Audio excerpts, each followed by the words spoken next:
Welcome to the very first JK Homegrown Couch Talks. I am Kelly, the owner of JK Homegrown, and this is one of my absolute favorite places to be on the farm. If I'm not doing a chore or having to do something for a project at that moment and I'm just taking a beat. Is this little antique couch on my front porch, and I just get to stare out at my birds. I can see my geese over here, sheep over here. I can watch Serena work. It is literally my favorite place to be. So, for this very first couch talks, let's talk about cullable traits. And culling is something that seems to really get people upset. But all ethical farmers cull their animals. And some of the traits that, and this is part of why I really love being on this couch, because my ducks over here are just having a little bit of Muscovy drama, and it's the cutest thing ever. And I get distracted so much. I am so sorry. It is the neurospicy brain.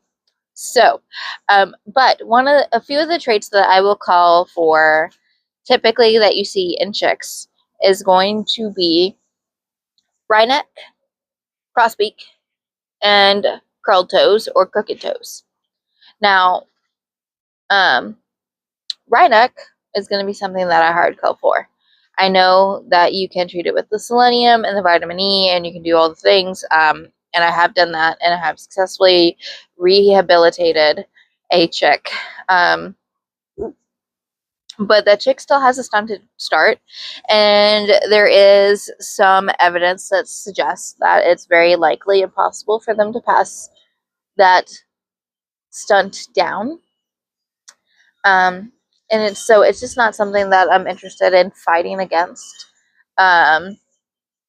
And I don't know if there's a genetic reason that they struggle to absorb nutrients, or if it's something that their mother struggled with, or if their mother was going through a phase of maybe an illness or mites or lice, and she was just feeling really cruddy when she laid that egg, and that egg just didn't get everything it needed. But regardless, I'm not going to keep it.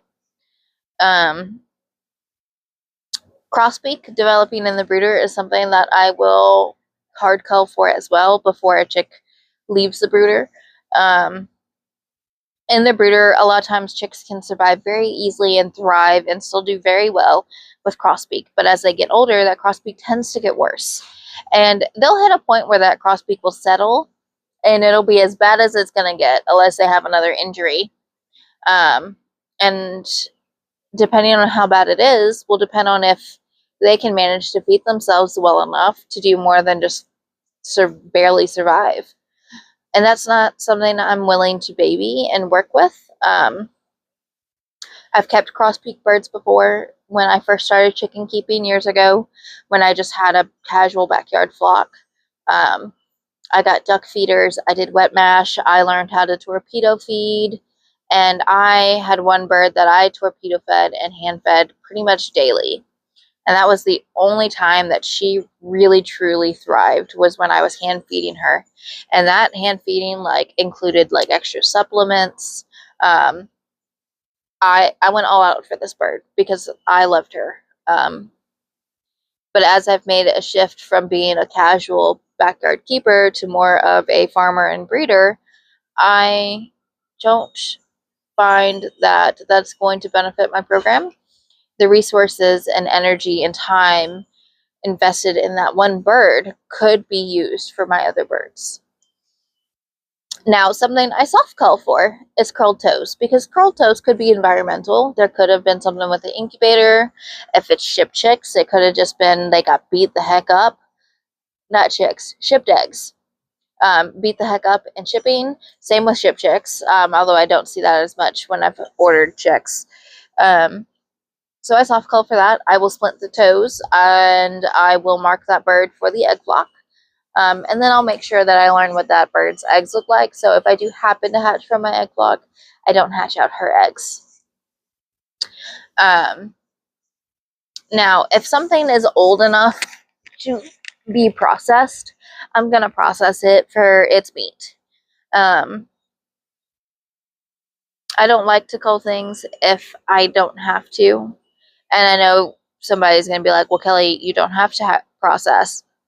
You don't have to cull biscuits. These chicks for this. You could take care of them. I could. But again, that time, energy, and resources that I've devoted to this one bird could have elevated the care for the rest of the brooder of chicks that I'm taking care of. And it takes away time from me being able to take care of myself. And that's another thing that is a big factor in what I list as a cullable trait at this point. Aggression is something that I hard cull for, always. And I don't care if it is a rooster or a hen or a drake or a duck hen. I hard cull for aggression. If something is so aggressive that I cannot trust it, then that's a genetic trait that's going to pass on. If they're killing fellow birds, if they're beating fellow birds up all the time, I'm going to cull for it. I cull for it in my quail. I cull for it in my chickens, my ducks. I don't have an aggression problem in my geese, which everybody thinks geese are mean. But honestly, the only time I have any aggression really in my geese is during breeding season, and that is seasonal. And that's an acceptable level. The only one of these geese out here that actually would bite somebody is Goober. And when it's not breeding season, he typically doesn't bite people. He'll chase you, but he typically doesn't bite people. Not anymore. He did when he was younger, but he never bit me. So he gets a pass. Because that is eased up as he's matured. In my sheep, if I have a sheep that is excessively ramming somebody, I'm going to call for that. Right now, I have 2 ewes that are called Ghost and Pepper because one's spooky and one's spicy. And they're getting time to settle in before I make a decision on if they are going to be culls or not. Because they had never been separated from their mother at 10 months of age. So they get a much longer pass because they need to learn to settle in. And they did not get the same start that my other ewes or my rams did. For sheep, low parasite resistance is something I am going to hard cull for. I do not like to have to excessively, or in my opinion, excessively deworm my sheep. If I'm having to deworm on a super regular schedule just to keep somebody maintained and in a healthy state, that sheep is not a good fit for me. Especially when other sheep in the same situation, in the same flock, all the same everything, are not showing any signs of parasites. So parasite resistance is something I call for in my sheep as well. I'm not at the point to where I would call for that in my birds, but it is something that I've been looking at and keeping track of. If somebody is always the sacrificial bird, then that could be something that I might call for in the future, but it's really honestly not a thing right now. Really, those are the big things, is deformities that affect quality of life, genetic disorders that are detrimental, that either affect quality of life or are very likely to pass on, aggression, and parasite resistance, because that all affects the daily management of my animals. So, if you farm, what do you call for? Do you just call for aggression? Do you call for certain traits?